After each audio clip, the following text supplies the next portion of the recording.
불과 몇 개월 전 한국이 아시아 국가 중 최초로 중미 5개국과 FTA를 체결한 것 기억하실 겁니다. 코스타리카, 엘살바도르, 온두라스, 니카라구아, 파나마 이 5개 국가와 한 번에 한국이 자유무역협정을 맺은 것인데요. 한국이 수출하는 주력 품목인 자동차, 철강, 화장품, 음료 등의 관세를 즉시 또는 단계적으로 철폐하기로 하는 동시에 우리 농민들에게 타격이 될 수 있는 쌀, 고추, 마늘, 양파는 한국이 완전히 개방 자체를 하지 않기로 하는 완벽한 방어까지 성공시켰습니다. 정말 대단하죠. 이래도 되나 싶을 정도로 한국에 너무나 유리한 계약처럼 보이는데 한국이 이렇게 놀라운 외교를 보여주었음에도 상당히 비판적인 시선으로 바라보시는 분들도 계셨습니다. 이분들의 생각은 파나마 GDP 72조 원, 코스타리카 67조 원, 엘살바도르 29조 원, 온두라스 27조 원, 니카라가 16조 원이야. 이들을 모두 합해도 211조 원밖에 안 돼. 삼성전자 1년 매출액 230조 원보다 낮고 한국 GDP 1893조 원의 9분의 1 수준인데 한국에 도대체 무슨 도움이 된다는 거야? 네, 이분들의 생각도 맞습니다. 자, 그런데 국가 대 국가의 외교 관계를 분석할 때 단순히 GDP만 가지고 비교하는 것은 정말 위험한 행동이고 이 방식을 적극적으로 사용하는 대표적인 국가가 바로 일본입니다. 일본의 GDP는 6043조 원, 일본보다 GDP가 높은 국가는 중국을 제외하면 미국뿐이죠. 일본이 미국에 얼마나 심각한 수준의 퍼주기 외교를 하고 있는지는 이미 전 세계가 알고 있습니다. 아베 총리의 옥수수 사건 기억하시죠? 일본 기업들은 전혀 몰랐는데 아베 총리가 갑자기 미국 트럼프 대통령의 해충이 일본 농산물에 영향을 주었기 때문에 농산품을 수입해야 한다 라면서 미국산 가축용 옥수수 270만 톤을 사겠다 말했죠. 결국 무산되었지만 아베 총리가 지금 지도에서 보시는 것처럼 트럼프가 지난 대선에서 민주당의 힐러리 클린턴을 상대로 승리한 지역이 곧 미국 농부들이 많이 살고 있는 곳임을 인식하고 트럼프에 잘 보이기 위해 필요도 없는 8조 원어치의 미국산 사료용 옥수수를 산다는 등의 퍼주기 외교를 펼치고 있음을 전 세계가 지켜보고 확인했습니다. 그럼에도 2020년 1월 1일부터 발효된 미국과 일본의 새로운 무역협정 내용을 보시면 일본이 8조 원 규모의 미국산 농수산물 시장을 추가로 개방하고 디지털 무역협정까지 맺어버렸기 때문에 프랑스처럼 구글, 애플, 페이스북, 아마존 등이 일본에서 얼마나 많은 돈을 챙겨가건 말건 세금을 부과하는 것조차도 어려워졌습니다. 그런데도 여전히 일본은 미국의 쓴소리를 단 한마디도 못하고 있죠. 반면에 일본은 자신보다 낮은 GDP를 기록 중인 국가들에게는 완전히 다른 태도를 보이고 있습니다. 대표적인 예가 바로 영국이죠. 독일과 프랑스의 경우 일본보다 GDP는 낮지만 유럽연합을 움직이는 핵심 국가들이기 때문에 일본이 함부로 대하지 못하고 있는데 유럽연합을 빠져나오는 브렉시트를 앞둔 영국에는 보기 불편할 정도로 막가파식 외교를 보여주고 있습니다. 영국이 유럽연합에서 빠져나왔을 때의 상황을 대비해서 미리미리 아시아 최초로 영국과 새로운 FTA를 체결한 한국과는 달리 일본은 외무성을 통해 소프트 브렉시트를 하지 않으면 일본 기업들은 영국을 떠날 것이라 경고의 메시지를 날렸을 뿐만 아니라 실제로 일본의 닛산, 혼다, 토요타, 파나소닉, 소니 등의 회사들이 영국에서 생산을 종료하거나 다른 국가로 옮겨버리는 탈영국을 선언하였습니다. 닛산은 영국에서 인피니티 생산을 종료하고 새로운 SUV 모델 생산 계획도 철회하였고요. 혼다는 2021년에 영국 생산을 완전히 폐쇄해버릴 것이라 밝혔습니다. 파나소닉과 소니는 유럽 본사를 영국에서 네덜란드로 이전한다 전하는 등 일본이 미국을 대하는 태도와는 180도 다른 것을 확인할 수 있습니다. 이렇게 일본이 GDP 세계 6위인 영국도 이렇게 무시하고 있는데 한국이 FTA를 체결한 중미 5개국 코스타리카, 엘살바도르, 온두라스, 니카라구아, 파나마는 거들떠 보지도 않고 있는 것이 놀랍지도 않습니다. 자, 그런데 일본은 무시했지만 한국은 높게 평가해 아시아 최초로 FTA까지 체결한 바로 이 중미 지역에서 놀라운 상황이 만들어지고 있습니다. 그 주인공은 바로 엘살바도르. 인구 660만 명에 면적도 2만 1000제곱킬로미터, 한국의 10분의 1도 되지 않는 데다가 1인당 GDP는 440만원, 경제 규모는 정말 작죠.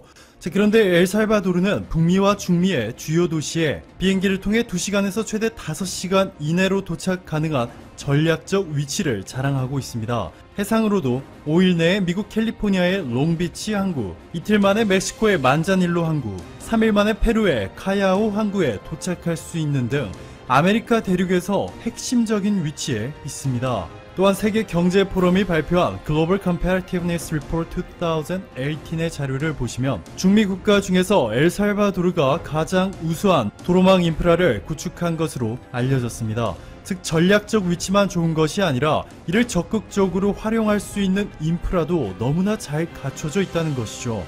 이뿐만이 아니라 엘살바도르는 자신들이 가진 장점들을 적극적으로 활용해 17개의 자유무역 지대를 설정하고 서비스 공단을 운영하고 있는 데다가 외국인 투자 유치를 위해 중미에서 가장 낮은 세금을 부과하는 것은 물론이고 128만 3,597.4달러 이상을 투자하는 외국인 투자자들은 최대 20년간 세금, 관세 및 이주에 대한 법적 안정성을 보장하고 전략 서비스 업종에 대해서는 소득세와 지방세, 심지어는 수입 관세까지 면제해주고 있습니다. 이렇게 전략적 위치에 있는 국가가 우수한 인프라까지 갖춘 중요한 지역이 되다 보니 중국과 미국의 기싸움이 벌써 상당히 과열되고 있습니다. 엘살바도르가 대표적인 친일 국가죠. 대만과 단교를 선언, 즉 대만을 버리고 대신 중국과 손을 잡은 것인데요. 최근 나이브 부켈레 엘살바도르 대통령은 자신의 트위터에 중국의 시진핑 국가주석이 방금 전에 엘살바도르와 대규모 협력을 하는 것에 합의했다. 엘살바도르는 향후 중국의 일을 상환하지 않아도 되고 전적으로 우리가 운영한다 라고 전했습니다. 엘살바도르가 중국의 전폭적인 지원을 받으며 관광산업을 정비하고 무역 인프라에도 엄청난 규모를 투자하게 되는 동시에 중국의 1대1로에도 동참하기로 한 것입니다. 이를 두고 미국은 엘살바도르가 중국의 부채 함정에 빠지게 되었다 비판하자 나이브 부켈레 엘살바도르 대통령이 즉각 자신의 트위터를 통해 분명 상환하지 않아도 된다는 말이 이해가 안 되는 건가? 모든 건축물은 엘살바도르의 소유가 되는 것이다 라며 미국의 주장에 강하게 반박하였습니다. 엘살바도르가 이미 중국 편에 붙어버린 모습인데요. SCMP의 보도에 따르면 중국의 영업권을 넘기면 일본이 엘살바도르 항만 프로젝트에 대한 자금 지원 약 1,200억 원을 철회하겠다 경고하였습니다. 이어서 일본의 외교부 관계자는 중국이 미국의 뒷마당인 중남미에 진출할 계획이다 라고 전했고 미국 워싱턴에 본사를 둔 싱크탱크죠. 스팀슨 센터의 시니어 펠로우 선윤 이사도 중국이 순전히 상업적이라고 말해도 군사력 능력을 나타낸다 라고 지적하였습니다. 일본의 교도통신이 발표한 보고서도 엘살바도르가 동부에 있는 라 유니온 항구를 군사기지로 만들려는 중국의 의도를 경고하였습니다. 미국이 한국과 일본에 사드를 배치해 중국을 견제하고 감시하고 있듯이 중국이 엘살바도르를 완벽한 전략적 요충지로 확보하게 되면 미국뿐만 아니라 멕시코와 중남미까지 한 번의 감시망 레이더 범위 안에 넣을 수 있게 되는 것이죠. 이 때문에 현재 엘살바도르의 항구 및 인프라 개발과 운영 권한 등이 현재 핵심 중의 핵심 이슈로 부각되고 있는데요. 놀랍게도 한국이 열쇠를 쥐고 있습니다. 우선 보시는 것처럼 엘살바도르를 포함한 중미 5개국과 FTA를 체결할 때 한국 측은 하버드 MBA 출신의 브레인, 여항구 통상교섭실장이 핵심적인 역할을 하였는데요. 단순히 한국이 이들 국가에 수출하는 품목들의 관세만 없앤 것이 아니라 서비스 시장은 세계 무역기구죠 WTO보다 더 높은 수준으로 한국에 개방하기로 하였고 한국 투자자들에 대한 평등하고 공정한 대우를 약속받는 동시에 보상 원칙과 송금 자유화 조항까지 체결하여 한국 기업들이 안전한 법의 보호를 받는 아래에서 투자가 가능해졌고요. 지식재산권 보호도 한층 더 강화되었습니다. 그런데 여기까지가 전부였다면 미국의 앞마당에서 펼쳐지고 있는 미국과 중국의 치열한 기싸움에서 한국이 열쇠를 쥐고 있다 라고 표현하는 것은 무리가 있고 대신 열쇠 고리를 쥐고 있다 정도가 적당하겠지만 한국이 정말 열쇠를 쥐고 있는 확실한 이유를 지금 바로 설명해 드릴게요. 한국의 해양수산부가 이미 엘살바도르 공항 항만청과 아카후틀라항 그리고 라유니온 항만 기본 계획 수립 용역의 최종 결과물을 검토하였고 향후 실행 방안까지도 협의할 예정입니다. 라유니온. 익숙한 이름이죠? 네, 맞습니다. 일본의 교도통신이 보고서를 통해 중국이 엘살바도르의 라유니온 항구를 군사기지로 만들려 한다고 경고하고 있다 전해드렸었죠. 이곳을 이미 한 발 앞서서 한국이 선점한 것으로 엘살바도르의 넬슨 바네가스 공항 항만청장은 그동안 한국의 도움 덕분에 선진화된 항만 운영 기술을 습득할 수 있었고 항만 정책을 수립하는 데에도 상당한 도움이 되었다 라며 한국의 극찬을 아끼지 않았습니다. 또한 향후 실시할 계획 수립과 재원 조달도 한국과 긴밀한 협력 아래 항만 현대화 사업을 적극적으로 추진하겠다 전했습니다.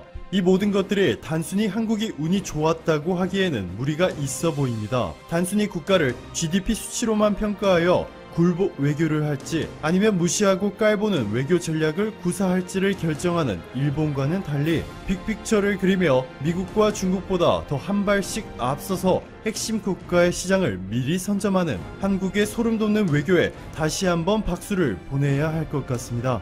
오늘도 감사합니다. 최고의 하루 보내시길 바랄게요.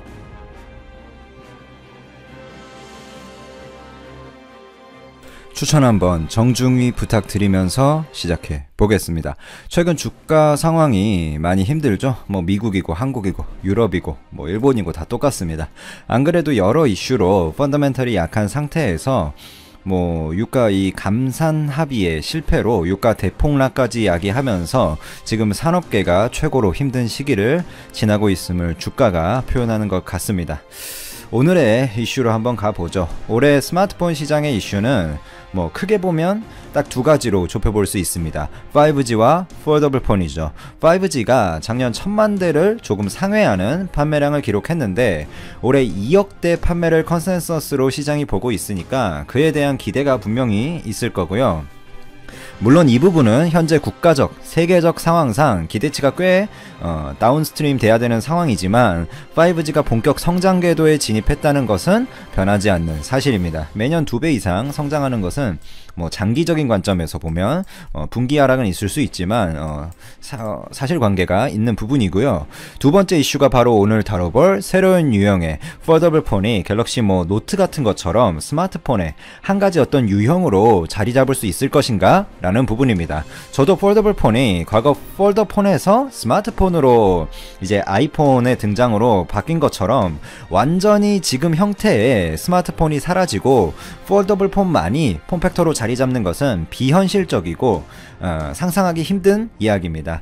단 하나의 어떤 새로운 유형을 만들어냈다는 것은 분명한 사실이고 그렇다면 그 과실을 누가 따먹을지 그게 우리가 주목해야 되는 부분이죠. 게다가 5G 그리고 폴더블 폰이 두 분야 모두 세계에서 가장 많은 이익을 창출한다는 이 애플은 아직 관망을 하고 있는 상황이니 삼성에게 더할 나위 없는 기회의 장입니다. 실제로 작년 5G와 폴더블 폰 시장은 말 그대로 삼성의 독점 시장이었죠. 자, 그러면 올해는 어떨까요? 여전히 이 폴더블 폰 분야는 화웨이 대 삼성의 투탑의 양강 대결 구도라고 볼 수가 있습니다. 화웨이의 상황을 먼저 보면 상황이 그리 나쁘지만은 않아요. 메이트 X 이후에 2세대 화웨이 폴더블 폰으로 나온 메이트 XS가 중국에서 120만 대 정도 예약 판매를 기록해주면서 역시 중국 안방에서는 화웨이가 아직 먹혀주는구나 라는 어떤 자존심을 지켰습니다. 출고가가 291만원 정도 되니까 그 가격까지 생각하면 이거 상당한 판매세임은 분명한 사실입니다. 여기까지만 보면 화웨이가 나름 이거 삼성의 대결 상대가 그러니까 삼성을 넘어서고 말고 그거를 따지길 떠나서 삼성과 어떤 필적할 그런 대결 상대가 될 것 같고 이거 오히려 120만 대 정도면 삼성보다 이 300만 원짜리 스마트폰을 내놨는데 이렇게 잘 새로운 폼팩터에 그것도요 이렇게 잘 팔려주면 삼성보다 잘해주는 것 아니냐라는 생각도 들 수 있는데 두 가지 면에서 화웨이는 이번 연도 삼성과의 폴더블 폰 대전에서 결코 승리를 거둘 수 없다고 개인적으로 판단합니다. 첫 번째, 확장성이 떨어진다 라는 면과 두 번째, 기술력에 대한 검증이 없다 라는 두 이유가 사실 두 이유가 결국에 연관성이 굉장히 강한 이슈들이긴 한데, 기술력에 대한 검증부터 말씀드리면 이것은 단순히 화웨이가 아웃폴딩 폰을 내놨으니까 삼성의 인폴딩보다 떨어진다는 차원을 넘어서는 이야기입니다. 데이터에 관한 이야기죠. 화웨이는 작년 메이트 X, 그러니까 화웨이의 1세대 폴더블 폰 물량도 소량이었고 불량품이 수도 없이 나온 작품이었어요. 메이트 X는 다들 아시다시피 출시하기도 전부터 영하 5도 이하에선 펼치지 마세요라는 어떤 수백만원대 프리미엄 폰에 붙이기에는 분명히 민망한 사용 설명서를 들고 나올 만큼 기술력이 형편이 없었습니다. 중국 제품인 것을 아주 증명을 해줬어요. 근데 이번 메이트 XS, 즉 화웨이의 2세대 폴더블 폰에 대한 불량률이나 완성도에 있어서도 분명 의문이 이어서 연속적으로 제기되는 부분이고, 이 의문은 수많은 사용자의 일정 기간 이상의 사용자 경험 데이터가 쌓여야지만 비로소 해결될 수 있는 부분인데, 삼성 같은 경우에 반대로 봐보죠. 결국에 비교 우위에 관한 이야기니까요. 작년 갤럭시 폴드 같은 경우도 세계 수십 개국에서 완판 행렬을 기록하면서, 제가 단순히 완판했으니까 삼성이 잘했다 이게 아니라 중요한 포인트가 수많은 사용자 데이터를 확보했고 그 경험이 있고 그 와중에 불량률도 극히 낮았습니다.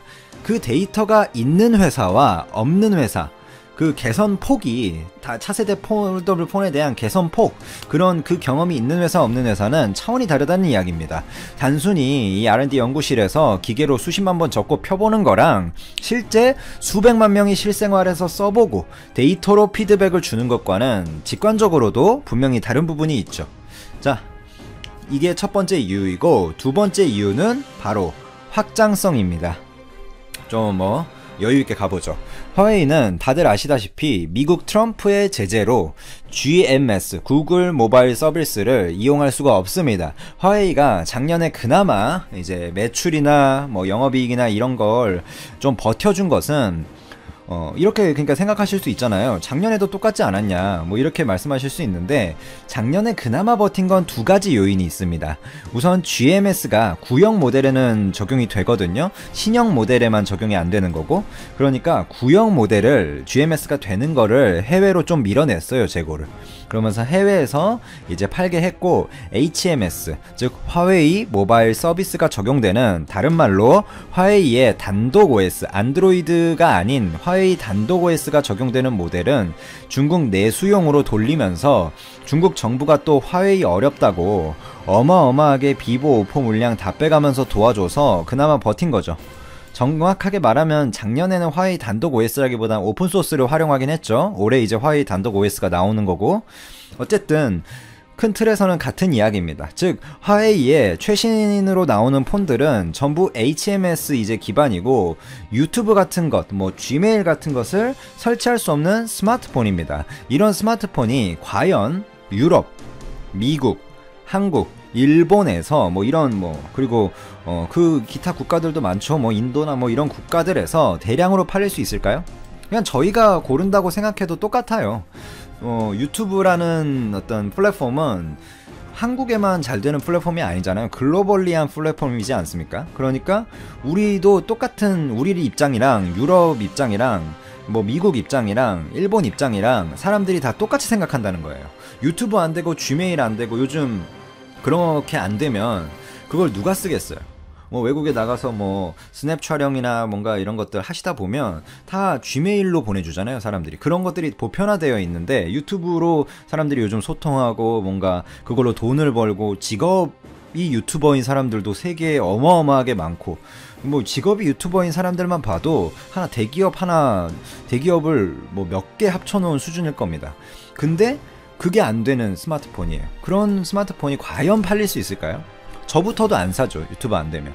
중국인이야 원래 지메일 못 쓰고 원래 유튜브 못 썼으니까 앞으로도 내수는 잘 팔리겠지만 해외 신작 판로가 완전 하락세를 겪을 수밖에 없고, 즉 화웨이는 해외 시장으로서의 확장성이 굉장히 제한적이기 때문에 이미 갤럭시 Z 플립도 보시면 20개국에서 완판 횡렬을 기록하고 있죠. 상대가 될 수 없다는 의미입니다. 지금과 같이 소비자가 외부에 나서는 것을 극히 꺼리는 상황에서도 갤럭시 Z 플립은 완판 행렬을 이어가고 있습니다. 그 국가로 뭐 미국, 프랑스, 독일, 스페인, 뭐 러시아도 있고 인도, 뭐 일본 다 완판이에요. 수도 없습니다. 이는 삼성전자가 예상한 수치보다도 빠른 판매 속도이고, 이에 맞춰서 삼성 디스플레이도 뭐 최근에 베트남 OLED 모듈 공장 증설도 결정을 했고, 연말까지 원래 30만 대 여기서 해줬었는데 90만 대 3배로 급격하게 끌어올리는 것을 또 판단했습니다.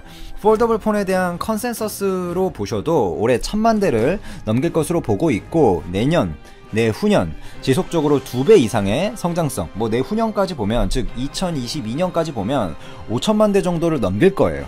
그런 성장성을 기록할 것으로 이제 전문 조사 기관들에서, 제가 뇌피셜로 말하는 게 아니라 전문 조사 기관들에서 수치를 발표하고 있습니다. 그 하드웨어 혁명의 이제 선두점에 우리나라 삼성전자가 있다는 말이죠. 요것에 뭐 인폴딩이 어쩌고, 뭐 이너 디스플레이가 어쩌고, 멀티 소프트웨어링이 어쩌고 이런 말을 할 필요 없이 그냥 화웨이 아웃폴딩 폰 한번 사진 보고, 영상으로 한번 보고, 그 다음에 갤럭시 Z 플립 한번 보고 사진으로, 그 다음에 영상으로 한번 보면 뭐가 더 가치 있는 폰인지, 뭐가 더 기술력이 높은 폰인지, 뭐가 힌지나 이런 부분에 있어서 더 디테일하게 구현을 한 폰인지, 이런 거를 그냥 눈으로만 봐도 알 수 있잖아요. 물론 저도 이제 시제품을 시연해 봤지만 그걸 떠나서 그냥 눈으로만 봐도 알 수 있는 수준의 기술력 차이가 있다. 그리고 거기에 확장성, 즉 구글의 제재까지 더해지면서 화웨이는 결코 삼성을 넘어설 수 없다. 이 폴더블 폰 분야, 5G 분야에서는. 물론 이제